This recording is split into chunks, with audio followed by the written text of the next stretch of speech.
Maîtriser son budget, rien que ces mots, parfois, ça peut faire un peu peur, n'est-ce pas? On pense tout de suite aux contraintes, aux sacrifices. Mais et si, au lieu d'être une corvée, c'était en fait un véritable outil pour se libérer? C'est exactement ce qu'on va décortiquer aujourd'hui. Allez, soyons honnêtes, qui ne s'est jamais posé cette question à la fin du mois? Mais où est passé mon argent? On regarde son solde bancaire et, surprise, il est bien plus bas que ce qu'on avait en tête. C'est un grand classique.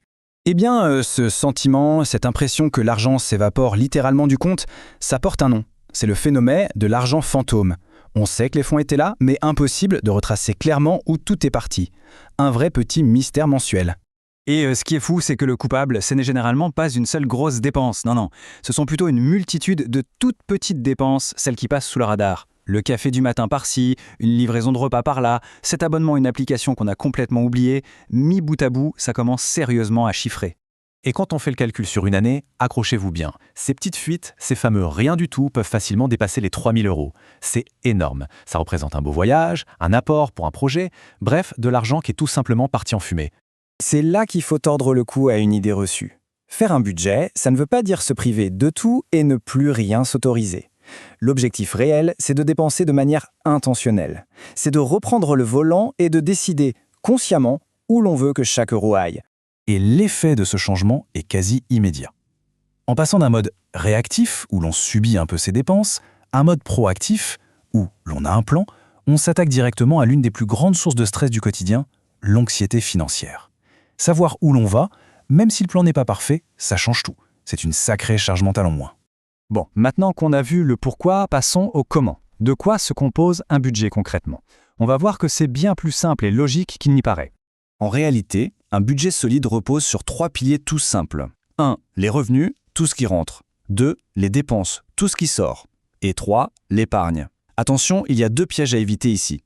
Le premier, toujours se baser sur le salaire net, celui qui arrive vraiment sur le compte. Le deuxième, et c'est crucial, l'épargne, ce n'est pas ce qu'il reste à la fin du mois, non, c'est une dépense à part entière, la première à effectuer.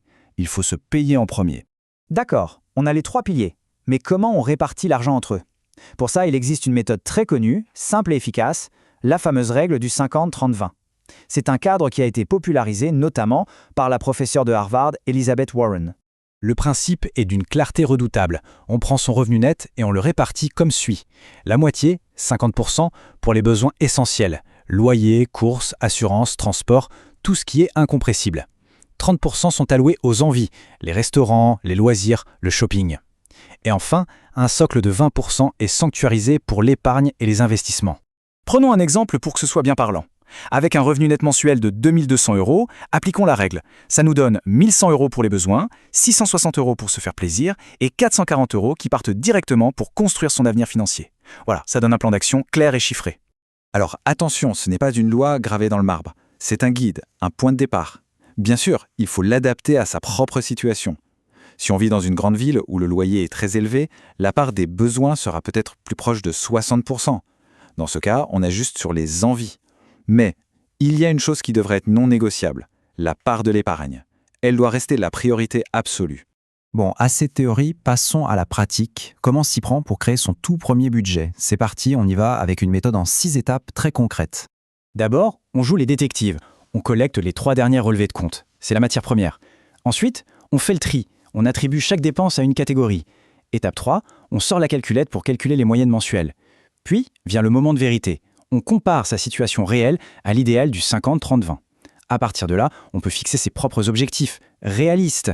Et enfin, le plus important, le suivi. 10 petites minutes par semaine suffisent pour faire le point et ajuster le tir si besoin. Et pour finir, un dernier point qui est sans doute le plus important de tous.